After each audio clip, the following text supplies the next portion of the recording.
Okay, let's see the question. Question says two tailor A and B earn rupees 150 and 200 rupees per day respectively. A can stitch 6 shirts and 4 pants per day while B can stitch 10 shirts and the 4 pants per day. How many days each work if it is desired to produce at least 60 shirts and 32 pants? तो definitely हम लोग यहाँ पे इसको जो है graphical approach से ही solve करेंगे. ओके, यूज एक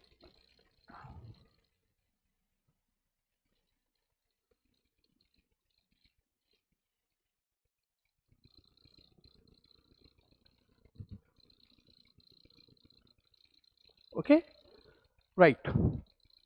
एक्चुअली ये सब्जेक्टिव सम है, तो सब्जेक्टिव सम है तो हम जो है ईच एंड एवरीथिंग एक एक स्टेप को हम लोग यहाँ पर लिखेंगे. सो सॉल्यूशन फर्स्ट स्टेप, ताकि हमारे मार्क्स जो है वो कट ना हो. Let tailor A works for x days, okay, and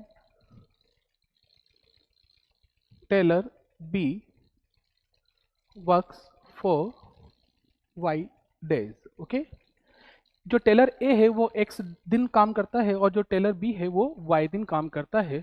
सो हमें जो है produce the at least this minimum labour cost, यानी दोनों को जो हमें पे करना है वो जो अमाउंट है वो मिनिमम होना चाहिए. तो जो टेलर A है वो 150 रुपीज़ पर डे और जो टेलर B है वो 200 रुपीज़ पर डे. तो लेबर कॉस्ट अगर मैं बात करूं,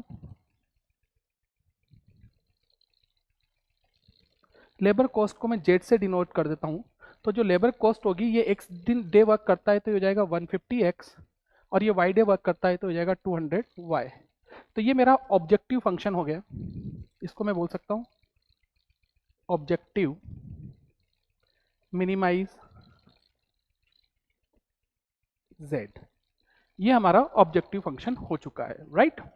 अब बात करते हैं कि जो टेलर ए है वो कितना शर्ट स्टिच करता है, 6 शर्ट्स एंड 4 पेंट्स, और जो टेलर बी है वो 10 शर्ट्स एंड 4 पेंट्स स्टिच करता है. ओके, और जो मिनिमम है प्रोड्यूस एटलीस्ट 60 शर्ट्स और एटलीस्ट 32 पेंट्स. ओके, सो हम लोग बात करते हैं पहले शर्ट्स की. यहाँ पर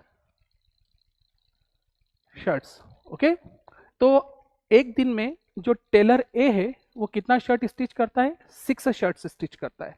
और टेलर बी जो है वो 10 शर्ट स्टिच करता है और ये एक्स डे वर्क करता है और ये वाई डेज वर्क करता है.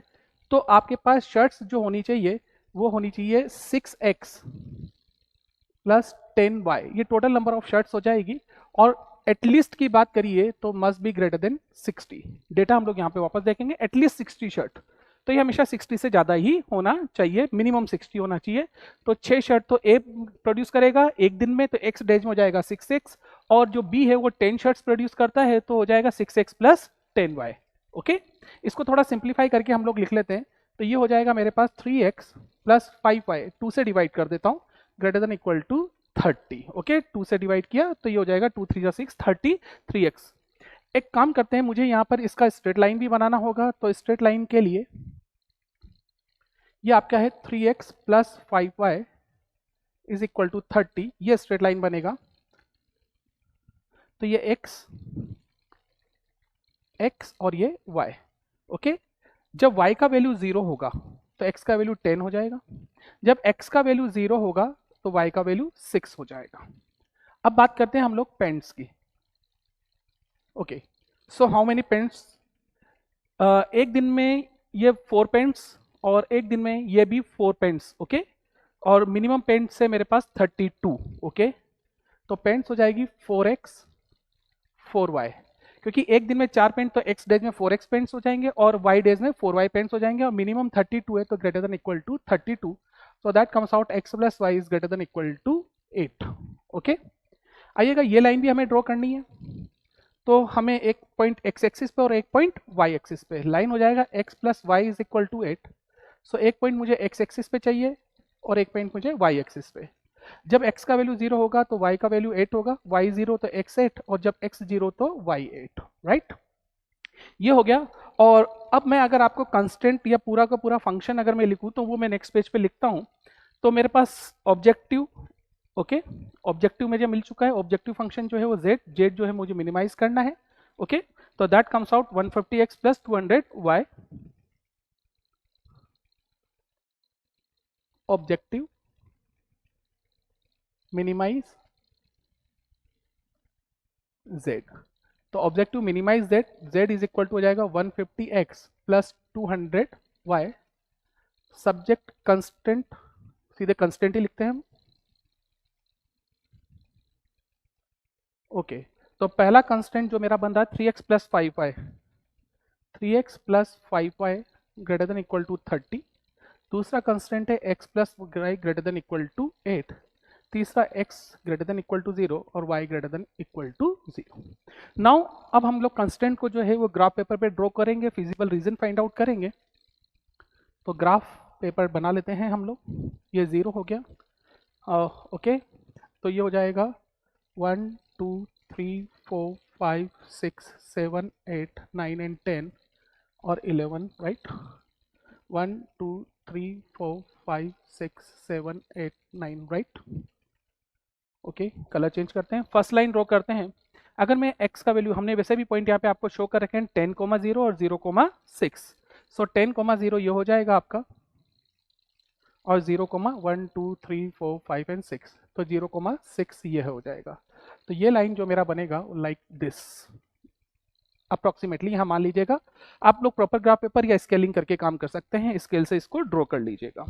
नेक्स्ट है x plus Y is equal to 8। तो 8 लाइन जो है 8 ये हो जाएगा 8,0, और ये 6 है तो 7 और 8, तो ये 0,8, राइट। कलर चेंज करते हैं। सो ये लाइन मेरा ये बनेगा, ये दोनों का इंटरसेक्टिंग पॉइंट होगा। ओके, दोनों का इंटरसेक्टिंग पॉइंट जो है वो मुझे मिलना चाहिए। इसमें से मैं एक काम करता हूँ, इसको 3x प्लस 3y सब्ट्रैक्ट करा तो 5 माइनस 3 2y, और 8 3 24, तो ये हो गया आपके पास 3, y का वैल्यू आ गया 3 और y का वैल्यू 3 आ गया, तो x का वैल्यू 5 हो जाएगा। तो ये पॉइंट ऑफ इंटरसेक्शन, आप चाहें तो रफ वर्क कर सकते हैं, और नहीं तो यहीं पे कहीं साइड में एक तरफ सॉल्व करके इस चीज को फाइंड आउट कर सकते हैं। फिजिबल रीजन फाइंड आउट करें। ओके, सो एक ही कलर से मैं रीजन को आइडेंटिफाई करने की कोशिश करता हूं। बोल रहा है कि ये ग्रेटर देन होना चाहिए, तो 0 0, x is equal to 0, y is equal to 0, 0 is less than 30 होता है, ग्रेटर देन 30 नहीं होता है। तो इसका मतलब सिंपली हुआ कि जो हमारा फिजिबल रीजन होगा वो अबव होगा, right. Okay, second x plus Y 0,0 इसको भी सेटिस्फाई नहीं कर रहा है, यानी 0,0 अपोजिट साइड होगा, तो इधर भी रीजन जो होगा वो अपवर्ड डायरेक्शन में होगा। x और y दोनों पॉजिटिव है तो फर्स्ट क्वाड्रेंट ही होगा। तो जो मेरा फिजिबल रीजन नजर आएगा वो लाइक दिस, ये वाला रीजन होगा।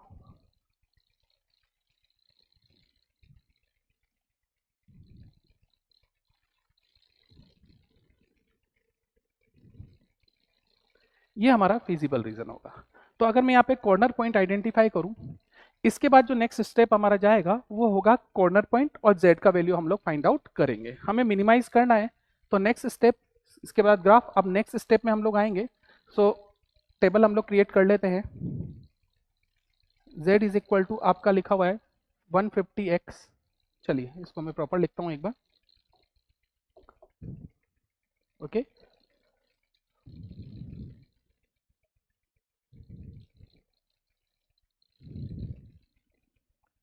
ये कॉर्नर पॉइंट हो जाएंगे। Next z is equal to 150x plus 200y। Okay, corner points मुझे यहाँ पे 3 कॉर्नर पॉइंट्स मिले हैं। पहला मिला है 0,8, दूसरा मिला है 5,3 और तीसरा मिला है 10,0। ओके, 0,8 5,3 एंड 10,0 वैल्यूज लिखते हैं। When x is equal to 0, y is equal to 8, तो z इज इक्वल टू हो जाएगा 1600। ओके, 8 टू जा 16। z इज इक्वल टू अगर आप लिखते हैं 5 तो हो जाएगा 750, 5 से मल्टीप्लाई करेंगे 15 5 जा 75 और प्लस 600 जो कि हो जाता है 1350। ओके, सेकंड 10 लिखेंगे तो ये हो जाएगा z इज इक्वल टू 1500 और ये 0 0 0। तो ये मेरा जो होगा वो कैसा होगा, ये 16 है, ये 1500 है, या 13, तो मिनिमम मिनिमम होगा। अब आप इसमें हमें एक बार कुछ चीज़ें और चेक करनी पड़ेगी, क्योंकि हमारा जो फिजिबल रीजन आ रहा है वो अनबाउंडेड आ रहा है। तो यहाँ पे नेक्स्ट लिखेंगे, since feasible region is unbounded, okay. तो अगर फिजिबल रीजन अनबाउंडेड है तो हम लोग ये 100% ये नहीं बोल सकते कि 5,3 जो होगा वही हमारा, सो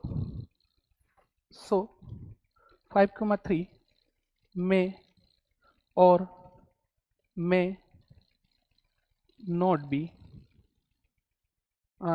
okay, so at 5,3 z may or may not be minimum। अब आपको मालूम है फर्दर हमें क्या करना होगा, क्योंकि बोर्ड का क्वेश्चन है तो डेफिनेटली मैं आपको हर एक पॉइंट स्टेप बाय स्टेप हर एक पॉइंट को हम लोग लिख रहे हैं। हमने स्टार्ट किया कि tailor A X days work करता है, tailor B Y days work करता है, जेड आइडेंटिफाई किया, फिर हमने कंस्टेंट आइडेंटिफाई करे, कंस्टेंट आइडेंटिफाई करने के बाद ग्राफ प्लॉट किया, ग्राफ प्लॉट करने के बाद कॉर्नर पॉइंट निकाले, कॉर्नर पॉइंट निकालने के बाद हमने मिनिमम वैल्यू फाइंड आउट किया। लेकिन what we have find here कि जो हमारा फिजिबल रीजन है वो अनबाउंडेड आ रहा है। अब अनबाउंडेड आता है तो वो मे और मे नॉट बी वाला केस बन जाता है। तो इसके लिए हम लोग अब इसका फर्दर चेक करेंगे। सो हम लोग जो है हमारा जेड का वैल्यू कितना रहा है 31350 शुड बी द मिनिमम। इससे कम नहीं होना चाहिए, इससे कम और कोई पॉइंट हो सकता है या नहीं, तो हम लोग फर्दर उसको चेक करेंगे। तो हम लोग करेंगे therefore we will check 150x plus 200y less than 1350 with feasible region. Feasible region के साथ इसको चेकआउट करेंगे कि कहीं और कोई कॉमन पॉइंट तो हमें नहीं मिल रहा है। ओके, सो आप इसको फर्दर लिख सकते हैं, 3 से डिवाइड कर दीजिए, 50 से कर दीजिएगा तो 3x प्लस 4y और 5 2 जा 10 और 5 7 जा, तो ये हमारे पास बन जाता है। अगर हम लोग वापस देखें तो मैं केवल फिजिबल रीजन को ड्रॉ कर रहा हूं। फिजिबल रीजन लाइक दिस, ये था मेरा 10,0, ओके, 10,0, 0,8 और 5,3, 0,8 और 5,3। नाउ अगर इस लाइन को मैं ड्रॉ करता हूं तो ये लाइन कैसा बनेगा? ओके ओके, अगेन वही सेम काम कर सकते हो लाइन ड्रॉ करने के लिए आप। एक्स एक्सिस और Y axis 3x plus 4y is equal to 27, x और y। अगर y 0 है तो x 9 आ जाएगा, ओके, और 9 3 27, और अगर x 0 है तो y हो जाएगा 27/4, 27/4 अप्रोक्सीमेटली 6 पॉइंट समथिंग, और 5 3 15 और 4 3 12, वो तो सेटिस्फाई कर ही रहा है। तो ये पॉइंट आपका बनेगा ये 27/4, 6 4 24, 7 4 28, ओके, तो लगभग 6 पॉइंट समथिंग आएगा, तो पॉइंट यहाँ होगा। तो ये लाइन जो है लाइक दिस ऐसा बनेगा, ये आपका 9,0 इस पॉइंट से पास होगा। अब इसका रीजन हम लोग आइडेंटिफाई करें तो ये कहता है कि लेस देन, तो 0,0 इसको सेटिस्फाई करता है। सो डेफिनेटली इसका जो रीजन होगा जो इस इक्वेशन को सेटिस्फाई करेगा वो ये वाला रीजन होगा, ओके। और हमारा जो फिजिबल रीजन आ रहा है वो ये वाला रीजन है।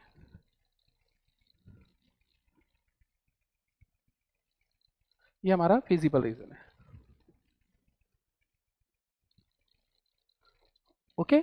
सो हम लोग अब लिखेंगे देयरफॉर देयर इज, इन दोनों रीजन में कोई भी कॉमन पॉइंट नहीं है except this, okay. So there is no common point between feasible region and in equation 3x plus 4y less than 27. So therefore Z will be minimum at 5,3. So हम लोग कह सकते हैं, so Taylor A has to work for 5 days and B has to work for 3 days और minimum labour जो बनेगा Z वो होगा 1350. सो ये कंप्लीट सॉल्यूशन होगा इस सम का. ओके